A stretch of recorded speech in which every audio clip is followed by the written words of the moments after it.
Hello everyone, good morning. আশা করি সবাই ভালো আছো। তো আমি শ্রদ্ধা, আমার একটা নতুন মিনি ব্লগে সবাইকে স্বাগত। তো আজকে ঘুম থেকে উঠে সকালবেলায় ব্রাশ করে নিয়েছি, চাও খেয়ে নিয়েছি। তারপরে একদম রেডি হয়ে চলে যাচ্ছি কলেজে। তো আজকে কলেজে ছিল আমার ট্রেনিং ক্লাস আর গ্রুমিং ক্লাস। তো হাঁটতে হাঁটতে কলেজে চলেও এসেছি। তো প্রথমেই শুরু হয়ে গেছিলো আমাদের গ্রুমিং ক্লাস, আর এরপর শুরু হবে ট্রেনিং ক্লাস। তো চলে এসেছি ক্লাস করতে। ভিডিওটা ভালো লাগলে অবশ্যই লাইক, কমেন্ট, শেয়ার আর সাবস্ক্রাইব করো।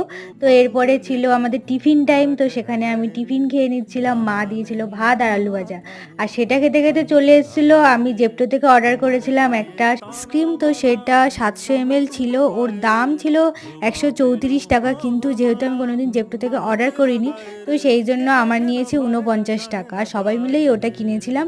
তো বাড়ি এসে চা করেছি, করার পরে তিনজন